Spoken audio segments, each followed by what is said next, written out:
Welcome back to another episode of Roll Call with Chappy. I got a special treat for you guys, as always. Some of you guys might know who he is, some of you might not.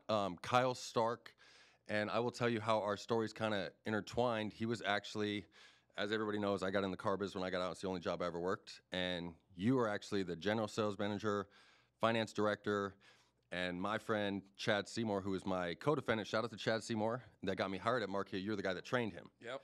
And Chad was a beast, ran awesome numbers, and was the man at finance. Yeah. And we never worked together, but I'd always heard stories about you. You were like legendary. Yeah. This dude has, all right, he has the same name I had in prison he has in the car business out here. So you have a legendary status in the car business out here. So thank you for being here. I'm excited I feel like this episode is going to teach people a lot of stuff. And we're going to get into how your little crash at the car dealership and where you are now. Absolutely. So let's get into this. I don't know anything about how you grew up, and I always like to get the stories of how different people grew up. So you're from Arizona? Yep, born and raised in Tucson, Arizona. Tucson, right? Yeah, cool. Tucson. Grew up there. Had my first kid when I turned 18. Got into the mining business for about 3 minutes. Really? Yeah. Were you in sports, anything in high school and stuff? Oh yeah, played basketball. Outside of basketball, I trained with the wrestling team when I could. They were just during the same time, so I couldn't do both. And my dad would kill me if I didn't play basketball. So that was my love growing up was basketball. After high school, I got into the mining business for about 3 minutes, and then got into the car business at 18 years old. And at 18? 18. Yeah. Who got you in there? So the mother of my children, my first wife, her sisters lived in a small town in San Manuel, which is just north of Tucson. Okay. There was a small car dealership there who I kind of became friends with, one of the salespeople. Okay. Just from looking at getting a bigger car when we were having our kid. Uh-huh. And we got to talking with Dane. He was like, "You could do this. You could really do this." And I was 18 and had a lot of confidence, and I was like, you know what, if you can do it, I can do it. Thing out. I'm like, yeah, this probably looks a little better than the mines, right? 100%. And I grew up with an uncle who was in the car business, who always had a wad of cash, and I remember that. So between the two of them, I was like, I'm going to do this. So yeah. So how did it go for you at first? Good, real good. Yeah. Killed it. Yeah. Started just printing money. Yeah, I started at a real small store. I started at that Sandman Ford. And we didn't have any sales managers, so we upped them, desked them, boxed them, delivered them. Wow. It was 4 salespeople and the owner. So it was a great experience to... You get to learn a lot of different stuff. Knowledge at such a young age has really helped me in my career.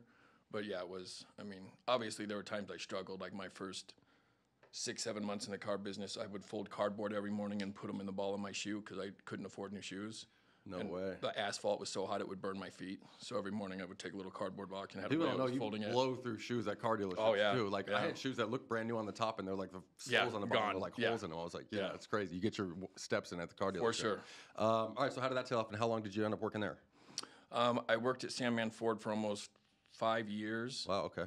It moved to Oracle Ford, so it moved to the main highway, which is between San Manuel and They have Tucson. a Lincoln dealership too, right? They did. I was just on the phone. I'm looking at Aviator right now. It's Oracle Lincoln. Yeah, I don't know if they still have it. Do they still have it, Oracle Lincoln? Unless it's an Oracle Ford, but it's a Lincoln at that dealership. Yeah, so, yeah. I don't know if they still have the franchise, but yeah, they did. Okay. And so how was that doing that and raising a kid being so young? It was tough, man. It was tough. I was 21 and were you with the woman that? Were you with the woman? Okay. Yeah, we moved in together. I was 17, she was 18. Okay. I had my kid 6 weeks after I turned 18. Moved in. We both had to grow up at 18. Yeah, yeah. And she didn't work. It was very important to me for her to take care of my daughter and for me to provide a certain lifestyle. And for sure. We struggled, man. It was 18 years old going from being a kid to an adult with an actual family. Makes you appreciate money, though, when you've come from nothing and struggled before, too. 100%. All right, so you did that for 5 years, and then what was your next route? I went down to, from there, the big town was Tucson. Okay. And I started hearing about some of the money that they were making at some of the bigger stores in Tucson. Mm-hmm. Looked into it and immediately started doing that. So I went to Holmes Tuttle Ford as a finance manager and then kind of worked my way through the ranks there. Left there in early 2000s, went through a divorce, wanted to be there for my kids. How was the divorce on you and your kids? It was tough. It was, it wasn't easy. Anytime you put your kids through that, it's not an easy thing to do. But we were 18 years old when, we didn't really ever date. We dated for a little bit. She moved to the other side of the world, literally moved to Indonesia, came back, got pregnant, and went back to Indonesia. No way. Yeah. So her dad What was she doing in Indonesia? Her dad ran mines. Gotcha.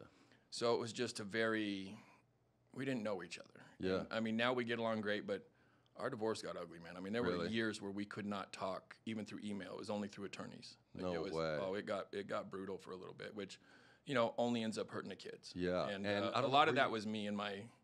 I'm sorry, are you using at this time at all or no? Not when when we got the divorce, no. Now, I wasn't abusing them. I had some surgeries and I would take more than I was supposed to, but I would take them for 3 or 4 days and wouldn't take them for months, you know. So there was no, I would abuse them when I had them. There were the early onset starting package, I guess, if you will, of, you know, the signs of addiction or abuse. Yep. But no actual issues at that point, none at all. Did you think about it at all? Or you thought you had Didn't some? cross my mind. Okay. No, so got to keep in mind, when I started getting pills regularly, it was early 2000s, very late 90s is when I had my first surgery. Early 2000s is when I started getting pills somewhat regularly.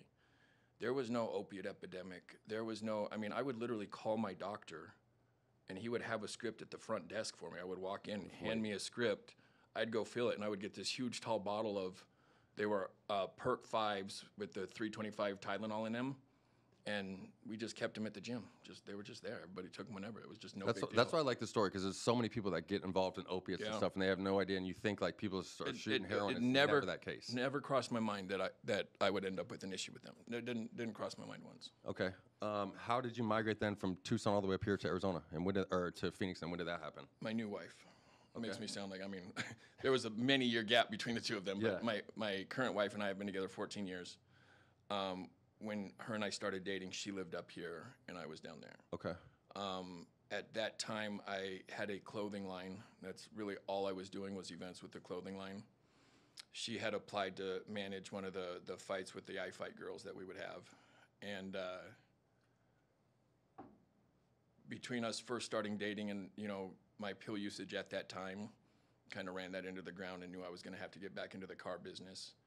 And thinking back now, because clearly you don't know how it's starting to go downhill a little bit while you're hitting the pills. Now that you know all the signs and all that stuff, like how did it start going downhill, and then how quick did it? And it was just one, like you're like, I'm doing a pill a day now, I'm like just going to 2, but you don't even realize how bad it's getting.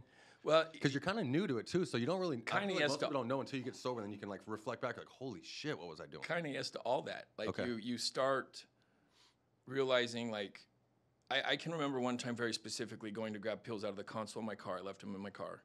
And grabbed them, and there were only like 2 left. And that was the first time I was like, good gosh, you went through these in however long it was. It was a few days, and they were gone. And I was like, oh, wow. And then immediately you start playing the game with your head. Are you thinking I may have a problem, or are you thinking just... I immediately start justifying it. I immediately start justifying it. You're a horse, you have to take a lot. My body's always had a real weird tolerance to substances. For sure. I know a lot of people say that, but like when I've had surgery, they tell you to count backwards from 10. I always make it, and they look at me like I'm nuts. Really? I have a very, very high tolerance for. I think I get so nervous with that kind of stuff that my body just metabolizes. That was really quick. expensive for me in prison, having a high tolerance for dope. I'm sure. Oh my gosh. I'm sure. Yeah, it's not a good thing. Yeah. But you use that as a mental justification for a lot, and I think that a lot of addicts, whether it's a high tolerance or a tolerance that's built up over time, use that as an excuse to kind of. And here's the deal: as us addicts, if it was that, it'd be something else. We're always going to find an excuse to justify it. You know what I'm saying? Absolutely, we're the best there is at. Yeah. So did you? You still just got the one kid at this time? I have 2 kids. Okay, I had my second kid when I was 21. And then you migrated straight up to Mark Mitsubishi? No, I went up to a Ford store. So the last store I'd worked at was, Holmes Tuttle. I had a brief sit in Colorado at Phil Long Ford. Okay. They moved me out there. They brought me out there as their general sales manager. At the time, I was going through my divorce, and I was told I could take my kids out there. Found out I couldn't take my kids out there, so went back and was like, I need to go back. And so went back, and at that point, started settling in. That's when we ended up coming up here a little while after that. I started back at a Ford store with the Van Tile Group at Camelback Ford. Huge mistake. To go from a store in Tucson to a Van Tile store and not even know what Van Tile is. I had no clue what Van Tile was. Like, I did not know what I was stepping into, especially Camelback Ford at that time. So stepped back into it, was instantly miserable, but started making some good money. Yep. And money can keep you happy for a certain period of time. And that's really where I started getting introduced to big boy pills. That's where I got my first 30. I had a... And you're like, this is easy. I don't have to take the whole bottle now. I don't even remember what I said was hurting. I said something was hurting. And one of the sales guys was like, I got something. I'm like, what do you got? He's like, have you ever taken one of these? Nope. I had taken 15s before, but I hadn't taken 30s. Took one of those and was like, I like this. this is going to be a problem. And I knew instantly that that was a game changer. Really? Didn't know addiction-wise. I just knew that that's all I would want to take. I didn't want to mess with anything else, if that makes sense. I didn't Isn't know. it crazy that we have that feeling where we can go from like you do a drug and you feel like it's the best feeling in the world and you're like, and then it just comes to a point in time where you just like don't want that shit anymore. Oh, And it's like I despise them. oh yeah. My wife, I had a colonoscopy because I'm old, and when I woke up, I could tell I had an opiate. Like the second I woke up, I was like, "What is in that?" And they start writing it off, and there was fentanyl in it. And I was like, "I told you guys I'm an opiate addict. Yeah. I'm fine, but you do that to somebody who's 3 months clean, you got a problem. You For can't sure. do that." But I have such anyway. Back to my wife asked me, "Does that make you think about missing it? Did you miss that feeling?" And I was like, "I have such a despise for them just because of what they did to my life and the fight."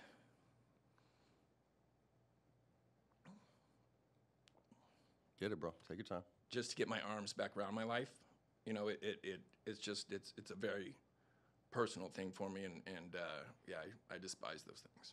That's awesome. So how did once you got that perk 30, did you just start going on a run right there, or were you still just like dabbling here and there? Oh. Like, because I like to teach people here, and a lot of people too, if they're listening, there's certain people that are going down this straight road right now. You know what I'm saying? So like, I want to raise don't flags. realize how like, quick watch it what you're goes. doing, and you Yeah. can cut it down right now, and instead of going the whole way. You know what I'm saying? 100%. I was very aware of them and was very keen in getting them. Now, I didn't have a physical dependency for a little bit. Yet. I didn't get to a point where I would be physically ill without them for a while. I was abusing them, but it would be on, off. And I don't think I had it for a long enough duration to get physically dependent. That even just blows me away because I've never ever done a drug and then like, oh, I got to take tomorrow off. You know what I'm saying? Because Yeah. it's like that. Like if I'm doing meth, it's all day, every day. Yeah. Heroin, the same exact thing. It wouldn't be because I didn't have it. Oh, Didn't want to. It'd be because I was out. Like that was the only reason I wouldn't take them. Gotcha. I was never because I never had someone was like, I'll take them tomorrow. Okay. That was never. And you're not really That was familiar never with the like issue. going and finding drugs or pills at this time. Not because at you all. really didn't know Not how at to all. do it. But huh? started very quickly. So Look how you look start what it does to asking people, too, yeah. salespeople, and for me, it was always for somebody else. I never needed them for myself. It was always somebody else I got who a needed sick them. aunt at home who's on my couch. Yep. She got a bad back. Yep, it was always some excuse. And so then I started buying them from other people. And through that, you create little networks. Yeah. And, you know, fast forward years later, I had in my phone what dates, what person got the prescription, how many they were getting, how many I bought last time. Like, I would call people the day before. I did not mess around. Like, you're getting them tomorrow, I'll take all of them. That's $700. Cool, I'll take all of them. Like, whatever it was. Wow. It morphs. You get to that point. You know, Okay. I sat in parking lots for hours, Yeah. waiting on people. It just How's the kid life at home right now? good. Okay. We have none at home. They're all old and gone. No, I'm saying back then at this time when you're Oh. 21, just starting to experience Oh, this stuff too. Is it? Well, at 21, I wasn't really abusing them. They were from 5, 6 on through their teens, their later teens. They dealt with me dealing with pills. So, I mean, they have been driven to terrible places with bullshit excuses that a buddy of mine, I need to give him some money. He's in a bad spot, and Daddy's got to give him some money, and you know, we got to drive to this part of Gotta the. go help out a friend real quick. We gotta swing and hit this ATM though. Yep. And so, yeah, they were very aware of when everything washed out. They became very clear of it. Okay, You know, I is think- that why you left that dealership to go over to Mitsubishi? Was it kind of start a new path, or did you just migrate over there for any other reason? When you, Oh yeah, no, I left Camelback because it was a Van Tile store, and I kept getting my pay messed with. yeah. I quit 15. And then you heard a few each stories. time You're I like, put you're like, you work back at Van together. Tile and you're in the car biz, you Yeah. know? Yeah. So then you went to Mitsubishi. Then I went to Kia, Oh, you started at Kia. Mark Kia. Okay, awesome. Yeah. And how was that? Good. It was really good. It was. I went in there originally as a finance guy, and inside of a couple months was the director, and then inside of a few months after that, maybe a year, I was the GSM and still kind of the director over the Mitsu store. And where did you learn? Because I mean, it's all sales right there. But like, I'm not joking. Like you were legendary with like sales and finance. And where do you learn that from? And did a lot of that come from probably the opiates? Like just learning how to grind and finagle stuff? Or? I think a lot of it is just the ability to read people. That really, and I don't know what to attribute that to. I think a lot of the stuff I grew up with made me have to be able to read people in situations pretty quickly. But I've always had an ability to know kind of when to step on the gas and when to pull back and kind of where that line is without really crossing it. So I can push people pretty far and not have too many issues, or also know when not to and just finagle a way to get a little something, and just reading people, for sure. just reading people and making sure that you're in tune with where they're at. Yeah. All right, so how did the pills start getting back? Because I don't mean to keep asking about this, but I'm like, I've heard how bad it got for you there, and it's dude, like it was it was nuts. shocking because, like, you know, I heard the stories of how great you were, and then of the collapse, and I love that because you're killing life right now. So I'll Yeah. like get into the gritty. Like, how did it start getting shitty? And like, So you can take me through step by step because I've heard it got pretty bad there for you. it got real bad. I got out of control with Mark. I started making a lot of money and started having access to a lot of cash that my wife didn't know about. Okay, you can only justify so many thousands of dollars out of the bank account without raising too many red flags. For sure. And I was very good at justifying it. I did some very fucked up things to justify it. But then I started getting my Kia card, and I started getting little stuff, and I, you know, would have spiff cash all the time that I could replace. Another check from this bank, and yeah. And so, you know, now you blink and you're spending $7 to $10 grand a month on pills. And now if you go more than 6-7 hours without them, you're starting to get sick. It's not like you notice it immediately. I would wake up and be starting withdrawals. Like, no joke. Yeah. I would wake up the second my feet hit the floor. I would chew 330s, wait about 15 minutes and chew a 430 every morning. Do you remember like the first time you got dope sick and like how bad it was? Because I'm gonna tell you. So Yes. it's funny. I'll tell you a quick story real quick. My prison pops and OG, shout out to Scotty Molino. He got me like literally on drugs. So I was in that relationship with the CO, have the dope sack, everything, but I don't even use drugs at this time. I literally don't. I had tried snorting heroin a few times. I couldn't stand the taste of it, so I didn't mess with it really.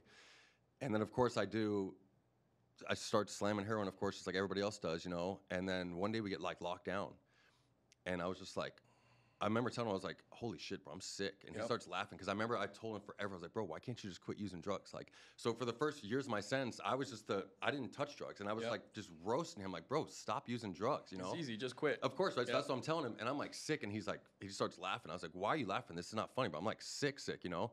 And he's like, I told you. He's like, why don't you just quit? Why don't you just quit? And I'm like, bro, I didn't know it'd get me this sick. And he's like, oh, just wait. And I'm like, you literally will feel like this? He goes, Chap, why do you think I haven't quit? I'm like, oh my gosh, and like you don't sleep that night, and it is the worst of the worst. It's miserable. It's the worst flu. Your first time getting sick, you probably freaked out and just went and got a pill, right? And then you're like, holy shit, I can't couldn't. be sick. That's like when that, I knew I had a problem. So I was Gotcha. supposed to get an evening. I was actually at Mark. Oh, This is the first dope I got sick like trying to sell warranties. I was supposed to get some that evening. There was a Circle K across from the old Kia store. They were going to pull up to the Circle K and text me when they got there, and I just run over. Didn't come. They were supposed to be there early afternoon, like 2 or 3. It's crazy doing straight drug deals, making $300-400 grand a year. Oh yeah, trying to do it. Yeah. And no text. I start getting sweaty. My stomach starts going. I would have been sweating through my I shirt. hadn't had anything since that morning, and I only had like 1 or 2, so I was so almost out. Now my stomach's upset. Now I'm going to the bathroom. Now I'm full on sweating, and that's when I'm like, you are dope sick. And that moment, it was different from then on. Then I knew I couldn't deny to myself I had a problem. I knew you are physically dependent on these. And then I started the psychological game of you need these. Without these, you can't do what you're doing. Yeah. You have so then to you spend this. You pretty to much make made your this mind and- up like you're not getting sick. You got to keep doing opiates. Yep. So just like that, of a quick thing, and now you're literally strung out on Strung opiates. out. If I go more than 6, 7, 8 hours with them, I'm. And how are you doing? Are you nodding out at work? Is the work No, okay? see, my work was fine. I didn't start nodding out until benzos came into the picture. Gotcha. When it was just opiates, I was good. Okay. I don't mean to. I was good. Like I could be right here and you'd have no clue. Yep. Like I just eased into it for so long that it was just a normal behavior for me. Okay. Benzos got into the picture and that changed the whole game. Did something like bad stuff start happening at work? Oh yeah. I nodded off a couple times. I got called by Josh. I remember one time specifically. I was in the tower. They were doing a sales meeting and I was sitting there, and I remember like sitting up, and one of my sales guys was in the chair right in front of me, and I was like, I was like, what's up, buddy? How long you been there? Oh, probably 10 minutes. I was like, are you Oh, shit? that's the worst. When you nod and then look up, like, how long was he watching me do this for? 5 minutes later, Josh calls me. Hey, can you come see me? And Josh was at the Mitsubishi dealership at that time. And I was like, yeah, no problem. Hop in my car, go over there. Got sent home. And from there, it was a slippery slope. I lied to him and told him that it was a seizure medication, because I did have a benzo seizure medication. And told him that I had mixed it, and that was why I showed him the prescription, blah, blah, blah, blah. So I don't think he could do anything, if that makes sense. For sure. But by the time benzos had come into the picture, there were it had been questionable. There had been enough things where, like, I would disappear. So, you know, it's 1 o'clock and I'm supposed to get pills. I'm thinking it's a 20-minute run around the corner. I'm telling them I'm getting lunch, and it turns into a 4-hour escapade, me trying to go to this place, You're to this still place, in North to this Phoenix place. trying to find this dude, yeah. You know what I mean? Yeah. And it was those kind. When are you going to be back? Oh, in 10 minutes, and 3 hours later you show up. How'd you get into the benzos? I was sitting in a Walgreens parking lot with a lady I used to buy a lot of pills from. She was waiting for her guy to come fill his script. He just never showed. And she was like, you know, I've got some Xanny bars. And I was like, what's that? She goes, you don't know what those are? And I was like, no. She goes, oh, you're going to love these. Goes and That's gets literally how meth got brought up to me, too. He's like, oh, just trust me, you'll love it. She was like, you've got a pretty high tolerance. So I took 2 white bars. I don't know anything about them. Took them, and dude, quickly, I was like, oh, this is nice. I didn't care if I had the oxys or not. I wasn't sick. I wasn't going through full withdrawal, but I needed some. That curbed that. I felt good. So in my head, I bought the whole bag she had, whatever it was, bought the whole bag. Yeah. And was like, I'm going to use these and quit oxy. This is my way I'm going to do this. Yep.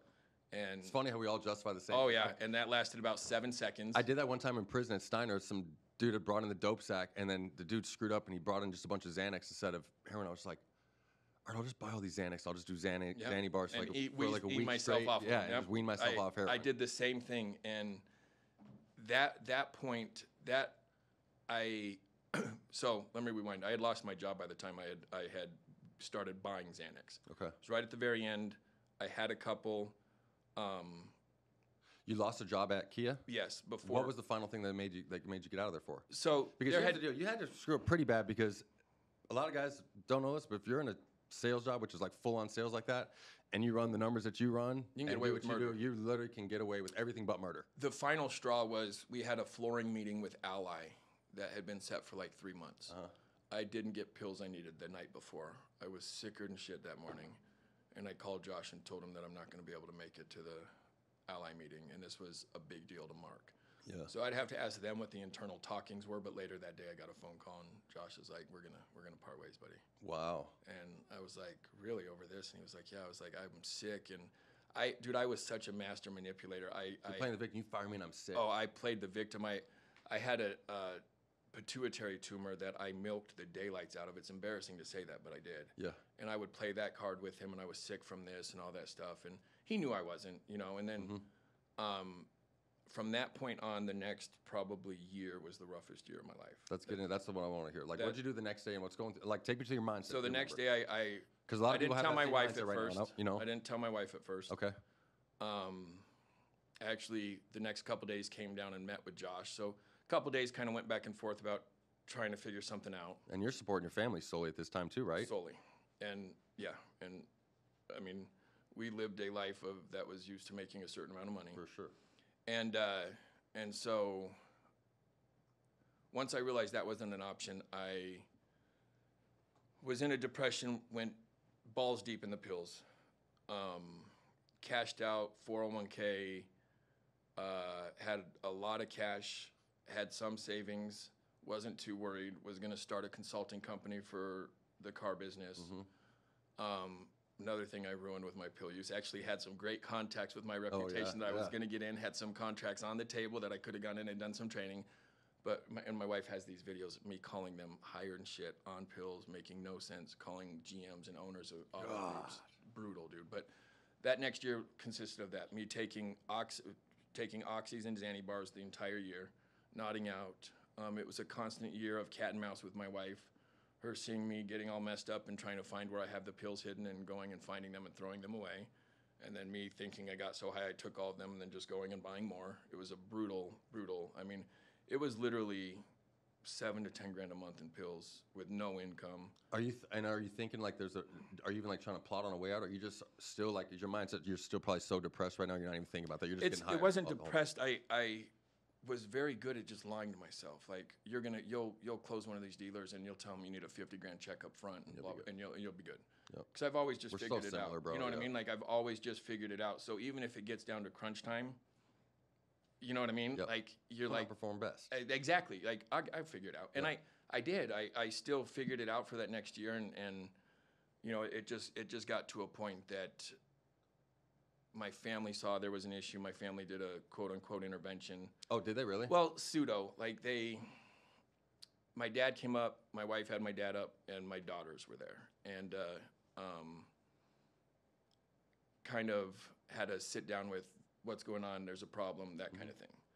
And so that moment was a very surreal moment for me. I remember a specific moment looking at my daughter and realizing that the pain that was on her face was from me.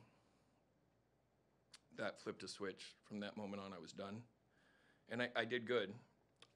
You probably didn't even realize, and to be honest, you probably didn't even realize how bad it affected your kids at No, this point, not right? at all. You justified to yourself, like, this is all me, no one sees I honestly this didn't stuff. think anybody really knew. Even at the end when there were benzos, I really didn't realize how bad it was until you see videos of yourself. Like I said, and until you you're can think back and reflect, and you're like, think back, like, how did I do oh, that? my kids saw me like this? Oh, everybody saw you like this. Once a week, you were like this. And you're sitting there drooling and, like, leaned over in a chair. And, you know, it's humiliating. But I never once intentionally hurt my kids, ever. My kids are my life.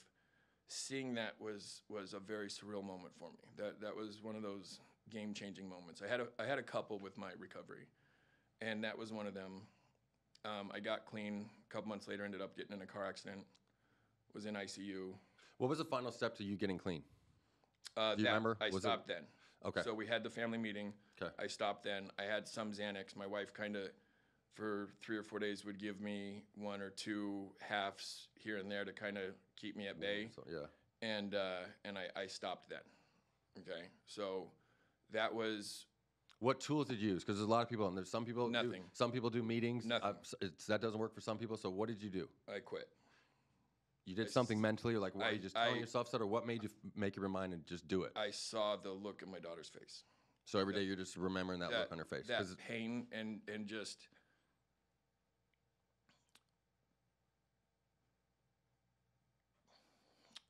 When the person you're supposed to protect, you hurt like that, and you see it, it does something to you. And she wasn't bawling, she wasn't like hysterically crying, but I was sitting on a couch, and I have a sectional, and she was sitting on the other end. And my dad was talking, he was sitting in my recliner, and I was listening to him, and I remember I kind of had my hands between my knees, and I looked up, and I just saw her, and just the sheer pain in that kid's face, just, you know, and I remember thinking at that moment, like, you did that, dude. Like, that's because of you. Like, all of that is on you. And so from that moment on, I tried my best to not do anything. I had success. I did ease off with some Xanax. That was the end of April, mid-April. And then the beginning of June, I was in a car accident. Had a couple lung surgeries, had a pulmonary contusion where my lungs were filling up with blood. I was suffocating, was in ICU for a minute, and was pumped full of opiates there. Left with a prescription of 15s. Abused the shit out of those. I was going to say that probably started right back up. Oh yeah, and then that turned into another game-changing moment with my wife, where, you know, I knew that you can't do this again. We can't go down this road again. And you probably, like literally just on the second day you're using those pills, you're right back to where you left off. Oh, 100%. 100%. Yeah. I mean, I remember if it was the first day I was home or the next day, I ended up taking 8 of them. I remember it very well, which was 430s, and I hadn't done that for a while. And I was very disappointed because I thought I was going to get really high, and I didn't, and I was thoroughly disappointed. I remember that very Think about that mindset. Oh, yeah.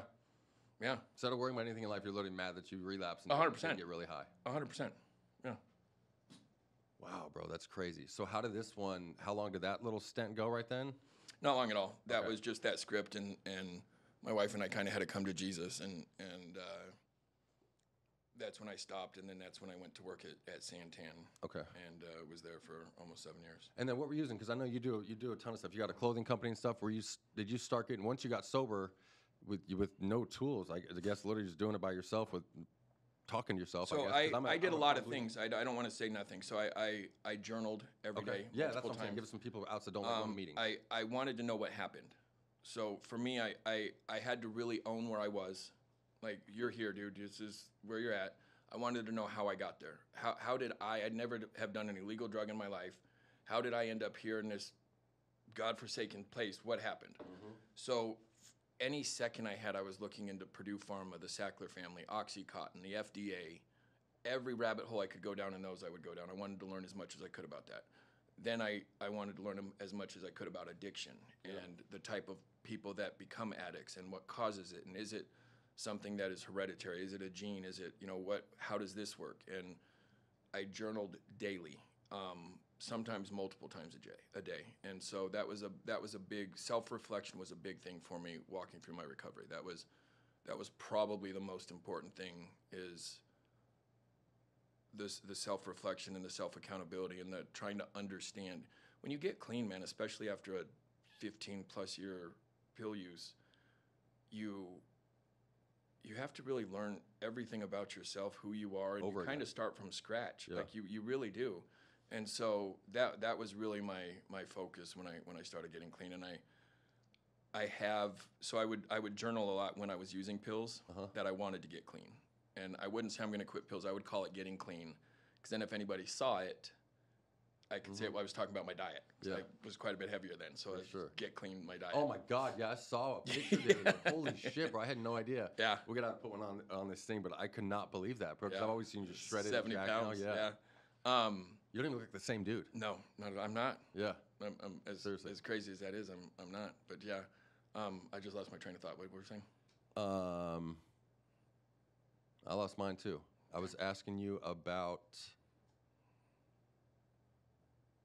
What was I saying? I lost my train of thought. No. You were talking about journaling.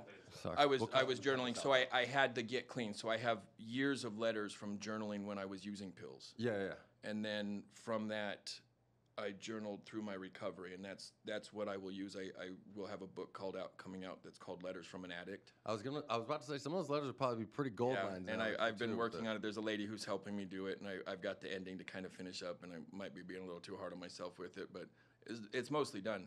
But it's amazing to go through and see these letters, and I can see my handwriting change. Really? Oh, dude, I go from writing nice to just this like weird. I remember just not. Oh yeah, you can see it. And there's some of those too where it just kind of moves and you go back or there'd be the eraser mark. Yeah, and going through them. But that was all. It's all part of the process of walking. When you're writing journaling, what are you writing there? Because a lot of people just like write gratitude moments. What are you writing on those? Because I have one of my goals is I want to start like journaling, writing down gratitude, stuff like that. So just curious for other people that aren't into it too. What do you actually write down? I would self-reflect, and I would write what I was thinking, what I was feeling, what I struggled with that day, what I felt that day.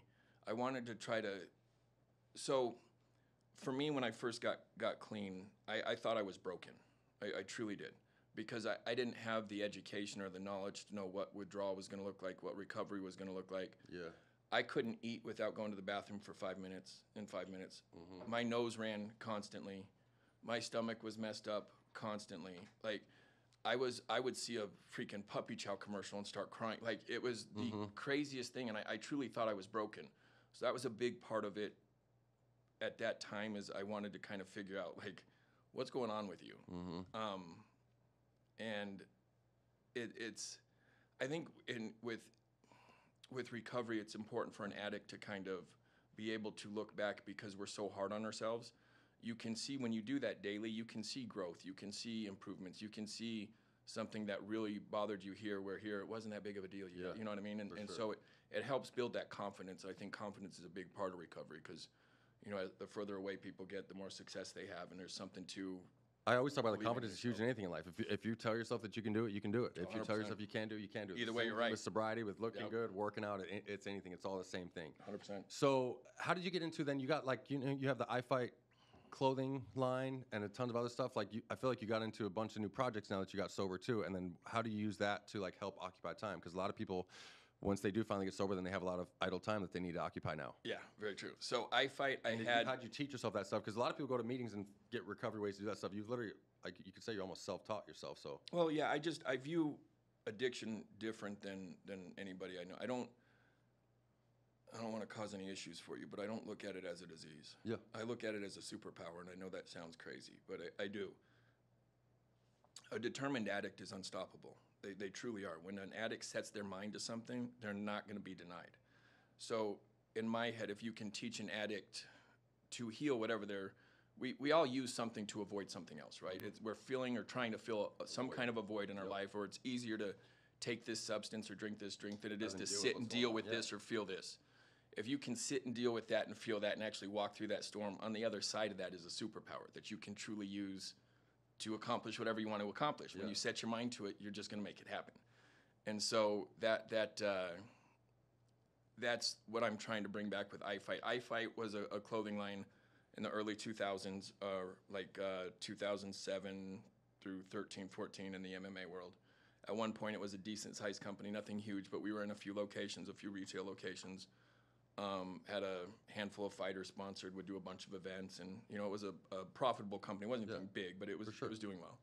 My addiction ran that right into the ground. There's a lot of cash in that, and so you'd get $500 for a shirt or $1,000 for a shirt, and it's supposed to go to this vendor, do this or that, and they'd find their way to pills somehow, and then this person wouldn't get it, and I'm lying about this guy not paying. I just ran it right into the ground. So I, a couple years ago, was floating, and it came to me that I wanted to bring it back as a recovery line, an activewear line.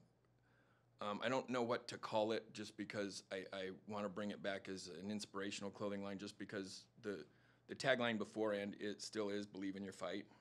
We all have a fight. Everybody. We all have a demon we face. We all have that battle we face. Everybody has something in their life that they have to fight, and that's kind of where I want to transition the clothing line into. How great of a feeling is it when you finally got over the hurdle too, and you realize that you got some confidence, so you realize that you can do this sober? And another thing, you're not gonna have this boring ass life when you are sober, because that was the biggest thing with me. Is I'm not ready for the fun to be over with. You know what I mean? Yeah. How cool is it too when you finally realize damn, I can actually do this. You know what I'm saying? And then how much more confidence do you have with anything in the world? Because once you do finally get sober and you've got through the hardest thing in your life, then you're dude, if I got through that, nothing else is tough to me. 100%. That very much all the time. I use that as a reference for myself all the time. Dude, you walk through this on your own you can do this. Literally nothing. So that's why you say I don't remember the comment you made about addicts, whatever you said, we're badasses, but superpower. Yeah, and I say the same thing. Addicts have an advantage on the rest of the world. 100%. Dudes that are all just getting out of prison have an advantage on the rest of the world. We've had our backs up against the wall. We've been on the ground 10 floors below what the regular rest of the public is, and little shit doesn't affect us like it does other people. You can use the car dealership. How many guys are literally sitting at the car dealership and literally will throw a fit and crap out and won't work for a week because they got stroked on 3 car deals in a row and didn't sell no damn car, and they really want to not commit suicide, but they're just over with it. And I'm that doesn't even hit the scale to a guy that's been through shit. You know what I'm saying? You're on to the next one, which is why it helps us make so much more money, which is why a lot of ex-cons go into car sales and they kill it there. Yeah. You know what I'm saying? So anybody that's in hustle. prison thinking about that too. Go literally sell some cars and get out there. Because another thing, car dealerships, if you got a bad record and you can talk your way into them hiring you. 100%. You know what I'm saying? Because they know that's the way you're going to sell cars It's too. such a result-driven business. If you can produce, they're going to keep you on. They'll figure out a way. 100%. Yeah. So what else do you have going on now in your life, and how much of recovery stuff do you have going on there? And then how great is the relationship now with the wife and kids? Everything with the family is amazing. I'm so blessed. It's I'm thankful. I'm very thankful. I have a great relationship with the wife, with the kids, my father, my grandmother, the important people in my life, and it's nice to know that they're proud of me as opposed to embarrassed or disappointed in me. For a long time they were. For a long time I was the disappointment and the problem and the, it's Kyle doing Kyle stuff and that kind of thing. And to not be seen as that guy is amazing. It's great. I've got the clothing line that I'm slowly bringing back just as I can. I have the Power of Appeal stuff with just some of my writings and some venting and just some addiction stuff on there, and that's really all I do. I have probably 15 to 18 people any given time that I'm working with that have reached out on some kind of social media that I talk to on and off, whether some are text, some are phone calls, so it just kind of depends. Anybody who needs help reaches out, I respond and get back to them and do whatever I can to help them. So ultimately, I'd like to end up opening up a life center and kind of put a new spin on the way people look at addiction and recovery. Yeah. And but that's something that down the road will. That's dope. If you could tell yourself anything, say 10 years ago, would you, or what would you tell yourself, and would you change anything about your life? No, I wouldn't. walking through my addiction is the first thing that I'm truly proud of in my life. Yeah. And when you finally get to a place like that in life, like I'm not joking, bro. I wouldn't take back my 12 years in prison. No. Like seriously, and I did 8, 9 years of slam down. I would have done all that too. Like no joke, I wouldn't change anything because like once I found like my faith and like it was all part of the plan, and it just makes it gives you so much more strength to accomplish other stuff I was out here. 40 years old before I could look in the mirror and like what I Yeah, saw. right. You know what I mean? Like, and how I good's had it all the feeling now, nice suits and all Yeah. the nice clothes and put on the facade All that the I front, cared. It was yeah. all fake, man. It was Yeah. all fake bullshit. And you know, I earned that. I walked through those storms and I faced those demons and did what I needed to do to be able to be proud of myself and who I am and what I've become. And you know, it's taken me, you know, I'm 45. It's taken me just probably the last 6-8 months, to be completely honest. My relationship with the Lord has changed and grown by leaps and bounds. I know something's happening. I can feel it in my spirit. You just see all the stuff that's going on in the world, and it's just imperative that that's a part of people's life. And you know, I wouldn't have the relationship with my wife, my kids, with God, with, you know, anybody if I hadn't walked through my addiction and gotten clean. And I owe everything to that. Yep. Everything. You know, it's literally made me who I am. My recovery has literally made me the man I am. Totally different person. It's crazy, 100%. right? All right, one last thing. Anybody that's, whether they're sitting in a prison cell or they're just out here working at a car dealership and still on it, like one little piece of advice to like take the next step to make a change. Quit like pills. Anything, yeah. You can do it. Take the first step. Start right now. I spent so many years that I was going to start Wait until Monday. the next day to start. It was right? always Yeah. Monday for me. I've was done it for always years, Monday. bro. Years. Yeah. And looking back, you know, it seems like next Monday, and before you know it, you've done that for 5 years. Seriously. And as you get And older, what's going to happen is inevitable. Like, no matter what, like if you're listening to this right now, you're going to get dope sick. Yep. No matter what. It doesn't matter if you push Do it off now 2 or in weeks, 3 3 years. weeks, or 6 weeks. It's going to get worse, Yep. but you are 100% going to get dope sick, and you have Yep. got to get over it. and just walk through it. Just do it. The greatest It only feeling gets in the easier. world I'm not joking. I think getting out of prison is comparable to, I'm not joking, like going off a bad dope run and like when you finally feel like a normal human being. Like you have your feet underneath After you. like what 2 or 3 weeks of being on drugs, you don't sleep right, and then like once you finally, I remember like when you get that first night of good sleep, and like, Yeah. you wake up the next day, and you're like, I'm actually a human being again. Yeah, and there's that's a the little great- light at the end of the tunnel. Yeah, it's the greatest feeling in the world. 100%. Anyways, dude, thank you for being here. Everybody, do me a favor, subscribe to the podcast, do a like, follow, go check out Kyle Stark's stuff. Tell everybody how to find all your stuff too, please. Kyle.Stark01 on Instagram, Facebook, TikTok. I do TikTok more than anything else, but that's my handle. There we go. And then stay tuned for my book, Against All Odds, coming out in 2 weeks too. Thank you guys for tuning in to another episode of Roll Call with Chappy. Appreciate you being here.